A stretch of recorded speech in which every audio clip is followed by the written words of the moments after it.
جدید تحقیقات کی روشنی میں پیش کریں گے، لیکن ضد کا ہمارے پاس کوئی علاج نہیں، ضد کا ہمارے پاس کوئی علاج نہیں۔ ہاں ایک علاج ہے، ایک علاج ہے، وہ ان بزرگوں کے پاس ہے، ان بزرگوں کے پاس ہے۔ خواجہ نظام الدین اولیاء محبوب الہی غوث کے ایک گستاخ کا ذکر فرماتے ہیں۔ ایک شخص نے غوث کی گستاخی کی، الا ان اولیاء اللہ لا خوف علیہم ولا هم یحزنون۔ الا یہ کیا ہے؟ حرف تنبیہ ہے، خبردار خبردار خبردار، الرٹ ہو جاؤ۔ ان اولیاء اللہ، ان بھی حرف تحقیق ہے، اولیاء اللہ جملہ اسمیہ ہے، یہ بھی تحقیق کا فائدہ دیتا ہے، تاکید کا فائدہ دیتا ہے۔ خبردار، پھر خبردار، تحقیق در تحقیق، اولیاء اللہ کو کسی چیز کا خوف نہیں۔ اچھا سوال یہ پیدا ہوتا ہے، اولیاء اللہ کو کسی چیز کا خوف نہیں، ڈر نہیں، غم نہیں ہے، اللہ تو ہمیں کیوں بتا رہا ہے؟ بھائی انہیں خوف نہیں، ہمیں کیوں بتا رہا ہے؟ انہیں ڈر نہیں، تو اس کا ہماری صحت پر کیا اثر پڑتا ہے؟ فرمایا بڑا اثر پڑتا ہے، بڑا اثر پڑتا ہے۔ کیا اثر پڑتا ہے؟ دیکھیے یہ جو خبردار کہا جاتا ہے، آپ سفر کر رہے ہوں نا تو کوئی خطرناک موڑ آ جائے تو لکھا ہوتا ہے خبردار آگے خطرناک موڑ ہے، ذرا ادب سے چلنا، کہیں ایسا نہ ہو گاڑی پھسل جائے۔ ہاں اگر گاڑی وہاں سے گر گئی تو نہ تیری گاڑی بچے گی نہ تو بچے گا۔ ہاں خواجہ نظام الدین اولیاء محبوب الہی فرماتے ہیں، ایک غوث کا غلام، غوث اعظم کا غلام غوث اعظم کی خانقاہ میں جاتا ہے، دیکھتا ہے کہ غوث اعظم کی خانقاہ میں ایک شخص وہاں پر تڑپ رہا ہے، ہاتھ پاؤں ٹوٹے ہوئے، ہاتھ پاؤں ٹوٹے ہوئے۔ تو غوث اعظم سے عرض کرتا ہے غوث اعظم آپ کی بارگاہ میں آیا ہے، ہاتھ پاؤں ٹوٹے ہوئے ہیں، بڑی بری حالت میں ہے، اسے کیا ہوا؟ اس کی مدد فرمائیے۔ غوث اعظم فرماتے ہیں یہ ابدال ہے، ابدال، 3 ابدال میری خانقاہ کے اوپر پرواز کر رہے تھے، اڑ رہے تھے میری خانقاہ کے اوپر سے۔ مقام کیا تھا؟ ابدال تھا، ابدال میری خانقاہ کے اوپر پرواز کر رہے تھے۔ 2 ابدالوں نے دیکھا غوث اعظم کی خانقاہ ہے، ایک دائیں طرف چلا گیا، ایک بائیں طرف چلا گیا۔ اس نے کہا میں خود ولی ہوں، میں کیوں غوث کا ادب کروں؟ یہ وہ ابدال ہے، وہاں سے گرا میری خانقاہ میں، ہاتھ پاؤں ٹوٹے ہوئے ہیں۔ میں کہتا ہوں اڑنے والا ابدال غوث کی توہین کرے، اس کی یہ حالت ہے۔ زمین میں رینگنے والے کیڑے تو گستاخی کرے گا تو تیری کیا حالت ہوگی؟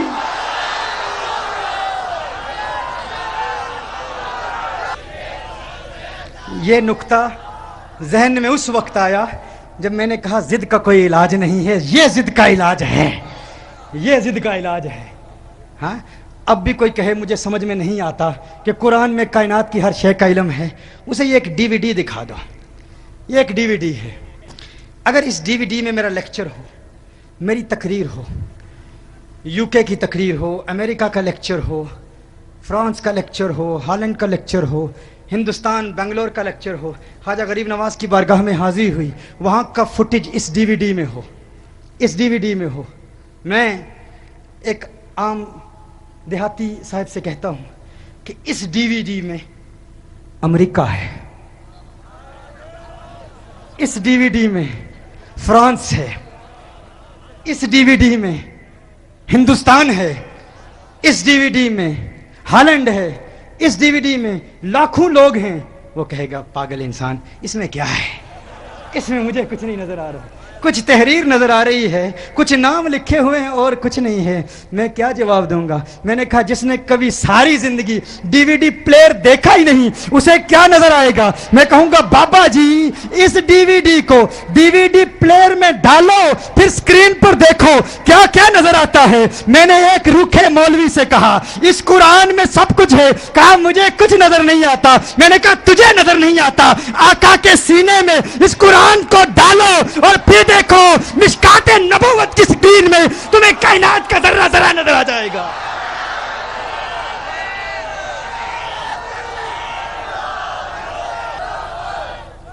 شراب در جام نو، شراب پرانی ہے لیکن جن پیمانوں میں پلانے کی کوشش کر رہا ہوں وہ پیمانے جدید ہیں، شراب وہی پرانی ہے۔ نگاہ مست ملائی تو میں پلا کے اٹھے، جہاں وہ بیٹھ گئے میں قدا بنا کے اٹھے۔ یہ میرے خواجہ کی نظر ہے، خواجہ کا کرم ہے، اپنی کوئی حیثیت نہیں ہے۔ میرے متعلق بہت کچھ کہا، میں تو کہتا ہوں بقول اکبر الہ آبادی کے، معرہ ہوں ہنر سے میں، سراپا عیب ہوں اکبر، عنایت ہے احبا کی اگر اچھا سمجھتے ہیں۔ یہ آپ کا اپنا پن ہے، نہ خریدار کا حصہ ہوں نہ حق بائے کا، میں وہ دانا ہوں جو گر جائے کفے میزاں سے، میری کوئی حیثیت نہیں، لیکن میرے مرشد کی نگاہ ہے، میرے مرشد کی نگاہ ہے، خواجہ خواجگان کا کرم ہے۔ جو حضور کو دیکھتا ہے وہ اللہ کو دیکھ لیتا ہے۔ ایک اور بات بتا دوں، ماضی کے انبیاء اپنی امت کی قبروں میں نہیں جاتے تھے۔ امام زرقانی نے اس پر کلام کیا ہے، حضور اکرم صلی اللہ علیہ وسلم کی خصوصیات میں سے اس کو ذکر کیا ہے۔ حضور کی خصوصیات میں ایک خصوصیت یہ بھی ہے، ماضی کے انبیاء کبھی بھی اپنی امت کی قبر میں نہیں جاتے تھے۔ یہ میرے آقا کی خصوصیت ہے، یہ میرے آقا کی اسپیشیالٹی ہے، یہ فقط آقا کی اسپیشیالٹی ہے کہ امتی دنیا سے چلا جائے آقا اس کی قبر میں آ جاتے ہیں۔ کیوں؟ کیونکہ امتی کے دل میں یہ تڑپ رہتی ہے، انہیں دیکھ کر اللہ کے جلووں کو دیکھنا ہے، آقا کو دیکھ کر اللہ کے جلووں کو۔ اور جو دیکھ لے، جو آقا کو دیکھ لے، اسے کیا ملتا ہے؟ اسے کیا ملتا ہے؟ ایک یہودی نے آقا کو دیکھ لیا تھا، ایک یہودی بچے نے آقا کو دیکھ لیا تھا، اسے کیا ملا؟ آپ جاننا چاہتے ہو کیا ملا؟ سننا چاہتے ہو؟ ایک یہودی غیر مسلم بچہ ایک مرتبہ اس نے مدینۃ المنورہ میں کونین کے والی صلی اللہ علیہ وسلم کے حسین چہرے کو دیکھ لیا، آقا کے حسن کو دیکھ لیا، چہرہ والضحیٰ کو دیکھ لیا، آقا کی زلفوں کا اسیر ہو گیا، آقا کے پیار کو، آقا کی محبت کو، آقا کے عشق کو، چہرہ والضحیٰ کو، محبوب کے دیدار کو، محبوب کی زیارت کو، چہرہ یار کو آئینہ دل میں یوں اتار لیا، دل کے آئینے میں یوں اتار لیا کہ آقا کے عشق میں، آقا کی محبت میں ہر وقت روتا رہتا، گریہ زاری کرتا، آقا کو یاد کرتا۔ ماں باپ کا اکلوتا بیٹا تھا، ایک ہی بیٹا تھا، یہودی تھے ماں باپ اس کے، خود بھی یہودی تھا۔ ایک مرتبہ آقا کے حسن کو دیکھ لیا، آقا کے حسین چہرے کو دیکھ لیا، آقا کی بارگاہ میں اس کا سودا ہو گیا، بازار مصطفیٰ میں آقا کا دیوانہ ہو گیا، آقا کا عاشق ہو گیا۔ ماں باپ کو بتایا نہیں، ماں باپ کو اطلاع نہیں دی کہ میں حضور کا عاشق ہو گیا ہوں، حضور سے محبت کرتا ہوں۔ چپ کے گھر سے چھپ کر کسی بہانے، کبھی بکریاں چرانے کے بہانے مدینۃ المنورہ میں آقا کے حسن کو تلاش کیا کرتا، کبھی مسجد نبوی شریف کے دروازے سے چپ کے آقا کا حسین چہرہ دیکھ لیا کرتا تھا، آقا کے حسن کو دیکھ لیا کرتا تھا، آقا کے حسن کو دیکھتا، آقا کی عظمتوں کے ترانے الاپتا۔ ایک وقت گزر گیا، ایک مدت بیت گئی، آقا کا دیدار نہیں ہوا۔ عشق مصطفیٰ کی تمنا میں، تمنائے دیدار مصطفیٰ صلی اللہ علیہ وسلم میں بیمار ہو گیا، بیمار عشق مصطفیٰ ہو گیا، اس قدر بیمار ہوا، ایسا بیمار ہو گیا کہ بستر علالت کو اپنا بچھونا بنا لیا، وہ بستر پر آ گیا۔ ماں باپ پریشان ہیں، حیران ہیں، اسے کیا ہوا، اچانک اسے کیا ہو گیا۔ بے شمار فزیشنز کو بلایا، اپنے وقت کے معالج حکیموں کو بلایا، اطباء کو بلایا، لیکن کسی کو پتہ نہ چلا اس کا مرض کیا ہے، اس کا مرض کیا ہے۔ کوئی ظاہری سمپٹمز نظر نہیں آ رہے، بیماری کی کوئی علامت نظر نہیں آ رہی، پریشان ہے، بیمار ہے، لیکن بیماری کو تلاش کر رہے ہیں، بیماری مل نہیں رہی، زخم نظر نہیں آ رہا، گویا زبان حال سے کہہ رہا ہے یہ زخم طیبہ ہے، یہ سب کو نہیں ملتا، کوشش نہ کرے کوئی اس زخم کو سینے کی۔ ماں باپ پریشان، رشتہ دار پریشان، عزیز و اقارب پریشان، اسے کیا ہو گیا، اسے کیا ہو گیا، اچانک کیسے بیمار ہو گیا۔ اچانک ایسا وقت بھی آیا، وہ شام بھی آ گئی، وہ شام بھی آ گئی، بیماری میں بیماری شدت پکڑ گئی، اس قدر بیمار ہوا، ایسا بیمار ہوا کہ وہ شام بھی آ گئی جو اس کی زندگی کی آخری شام تھی۔ اب آواز اس کی بہت کمزور ہو چکی تھی، بہت پست ہو چکی تھی، چاہتا تھا کسی طرح مدینے والے کا دیدار کر لوں۔ یہودی ہے، ابھی تک ایمان نہیں لایا، آقا کا دیدار کرنا چاہتا ہے، بڑی مشکل سے، بہت مشکل سے ہمت جمع کر کے آواز بلند کرتا ہے میرے والد محترم، ہے میرے والد محترم، میری ایک تمنا ہے، میری ایک آرزو ہے، میری ایک خواہش ہے، آپ پوری کر دیں گے نا؟ والد نے کہا، ہے میرے لختے جگر، ہے میری آنکھوں کے تارے، تو میرے دل کا سہارا ہے، تو تو اس دنیا سے آج جا رہا ہے، تو تو آج اس دنیا سے جا رہا ہے۔ معالج، اطباء، ڈاکٹرز نے جواب دے دیا ہے تیرے بچنے کا کوئی امکان نہیں ہے، تیری خواہش کیسے پوری نہیں کروں گا؟ کہا، میرے والد محترم، مرنے والے کی خواہش تو دشمن بھی پوری کرتے ہیں، آپ ناراض تو نہیں ہوں گے نا؟ کہا ناراض نہیں ہوتا، تو بتا کیا چاہتا ہے؟ کہا اپنا دل آمنہ کے لال کو دے چکا ہوں، میں محمد عربی کا عاشق ہو چکا ہوں، ان کے عشق میں گائل ہو چکا ہوں، میری ایک خواہش، میری ایک تمنا، میری ایک آرزو، ایک مرتبہ چہرہ والضحیٰ کو دیکھنا چاہتا ہوں، ایک مرتبہ آقا کی حسین زلفوں کو دیکھنا چاہتا ہوں۔ والد ناراض ہو گیا، والد نے غصہ کیا، ارے ظالم تو کیا کہہ رہا ہے؟ تو کیا کہہ رہا ہے؟ دنیا سے جا رہا ہے، اپنا دین بھول چکا ہے، کیا کہہ رہا ہے؟ کہا ہے والد محترم آپ نے وعدہ کیا تھا نا، آپ نے کہا تھا میری آخری خواہش پوری کریں گے۔ والد نے کہا میں نے وعدہ کیا تھا، تو میرا اکلوتا بیٹا ہے، تیری خواہش پوری کروں گا۔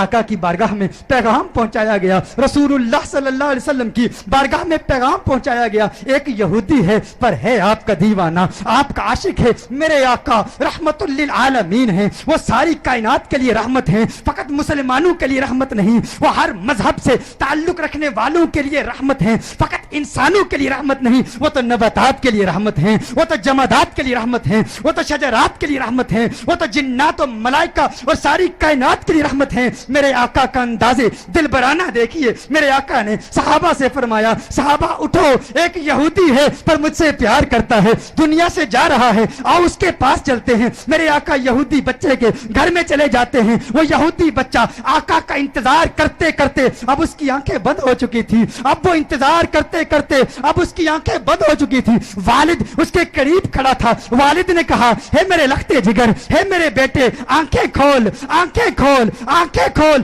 دیکھ تیرا پیار آ گیا ہے، دیکھ تیرا محبوب آ گیا ہے، ارے جس کے دیدار میں تو راتوں کو روتا رہتا تھا، آج دیکھ تیرا محبوب آ گیا ہے۔ اس کی جاتی ہوئی روح گویا اپنے محبوب کا نام سن کے لوٹ آئی، آنکھیں کھولتا ہے، آقا کا چہرہ دیکھتا ہے، آقا سے عرض کرتا ہے، کہتا ہے ہے رسول اللہ، ہے رسول اللہ، یا رسول اللہ صلی اللہ علیہ وسلم، آقا آپ کا حسین چہرہ دیکھنے کا خواہش مند تھا، آج دیدار ہو گیا، ایک تمنا، ایک آرزو، یا رسول اللہ میرے پاس کوئی نمازیں نہیں ہیں، میرے پاس کوئی روزے نہیں ہیں، کوئی عبادت نہیں کی، متقی نہیں ہوں، قرآن کا قاری نہیں ہوں، کچھ بھی نہیں ہے، فقط آپ کا پیار ہے، یا رسول اللہ کیا میری نجات کا امکان بھی ہے؟ کیا میری نجات بھی ہو سکتی ہے؟ یا رسول اللہ کیا مجھے بھی مغفرت کا پروانہ مل سکتا ہے؟ آقا نے ارشاد فرمایا ہاں کلمہ توحید پڑھ، میں تیری نجات کی ضمانت دیتا ہوں۔ وہ آقا کے قدموں میں گر جاتا ہے، آقا کے قدموں میں گر جاتا ہے، آقا کے قدموں میں گر کے کہتا ہے قبر سے، منزل قبر سے لے کر دخول جنت تک آپ کی ضمانت پر کلمہ پڑھتا ہوں، کلمہ توحید پڑھتا ہے، جان اللہ کے سپرد کر دیتا ہے۔ والد نے کہا یا رسول اللہ صلی اللہ علیہ وسلم اب اس کی میت مسلمانوں کی امانت ہے، اہل اسلام کی امانت ہے، اب اس کی تجہیز و تکفین کی ذمہ داری آپ کی ہے۔ جب جنازہ تیار کیا جاتا ہے اس عاشق کا، جب جنازہ تیار کیا جاتا ہے اس دیوانے کا، اس عاشق کا جنازہ مدینہ المنورہ کی گلیوں میں گھمایا جاتا ہے، ہر طرف اسی عاشق کا چرچا ہے، ہر طرف اسی عاشق کے تذکرے ہیں۔ مدینہ المنورہ کے مضافات سے لوگ جمع ہوتے ہیں اس عاشق کا دیدار کرنے کے لیے۔ ارے سنا ہے کوئی یہودی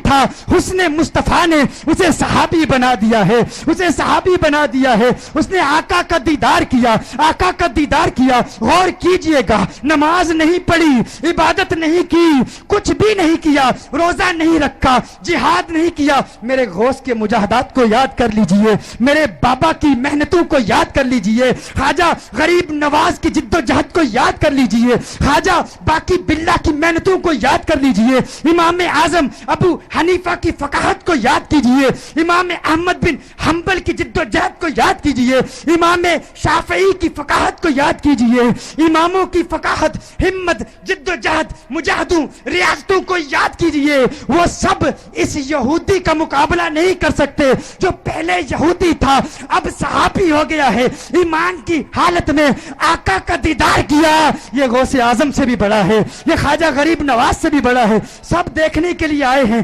دیدار کریں اس صحابی کا جس نے فقط ایک مرتبہ آقا کو دیکھا اور ایسے بلند و بالا عرفہ و اعلیٰ مقام پر فائز ہو گیا۔ اچانک اس کے چہرے پر سے کفن اٹھایا جاتا ہے، صحابہ یہ منظر دیکھ کر حیران ہو جاتے ہیں کہ اس کے چہرے سے نور کی کرن نکلتی ہے، آسمان کی طرف پھیل جاتی ہے. سارے حیران ہیں. وہ صحابی جو پہلے یہودی تھا, آقا کا دیدار کیا, ایمان لایا, اب اس کی میت مسکرا رہی ہے, اس کے چہرے پر لبوں پر تبسم نظر آ رہی ہے. سب حیران ہیں. ایک عجیب و غریب منظر صحابہ نے دیکھا. صحابہ دیکھ رہے ہیں کہ آقا پاؤں کے پنجوں کے بل چل رہے ہیں, پنجوں کے بل چل رہے ہیں, آقا یوں چل رہے ہیں. صحابہ عرض کرتے ہیں یا رسول اللہ صلی اللہ علیہ وسلم, اس کی کیا حکمت ہے؟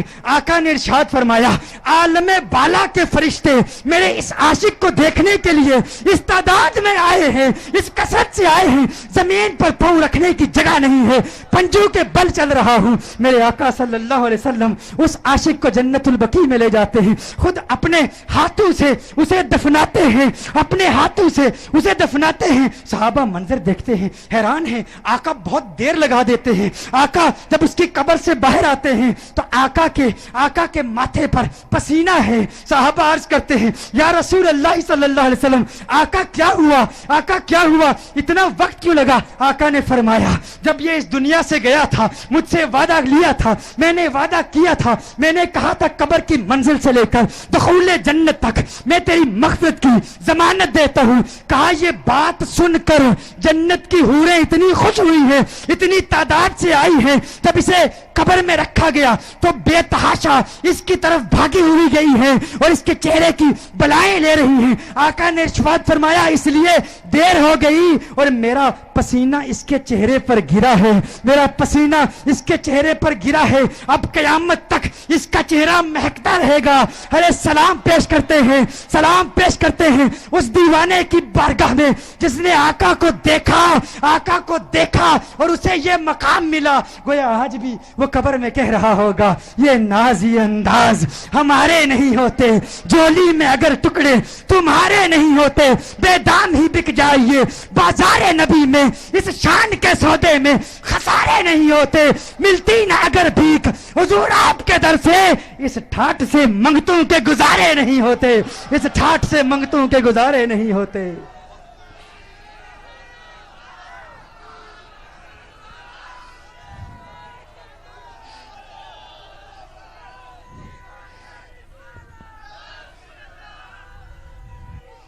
آج بھی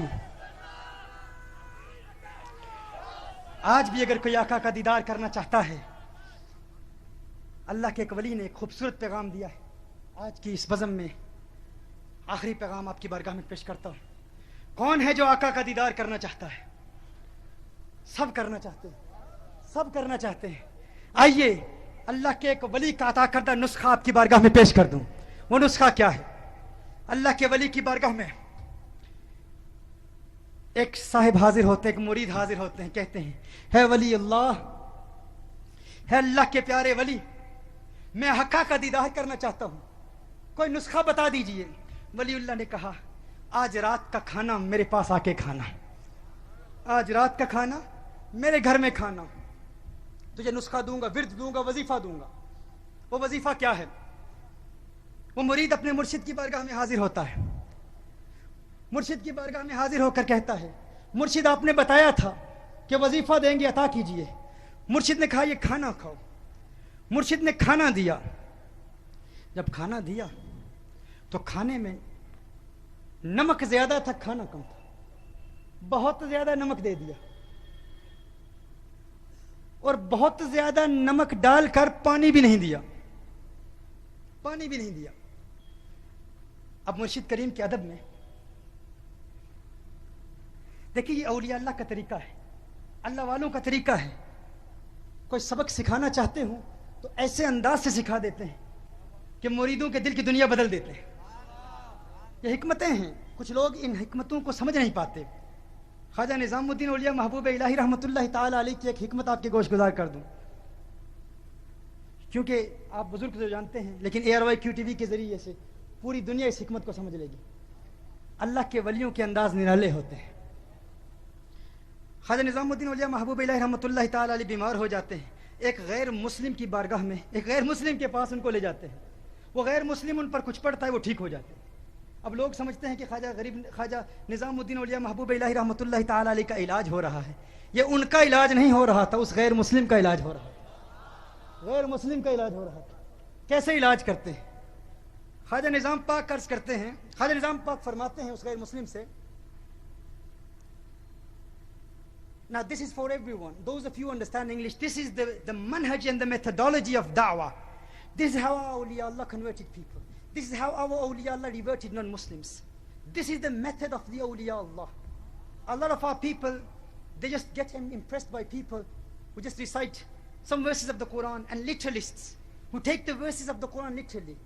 This is not the manhaj and the methodology and the educational matrix of awliya Allah.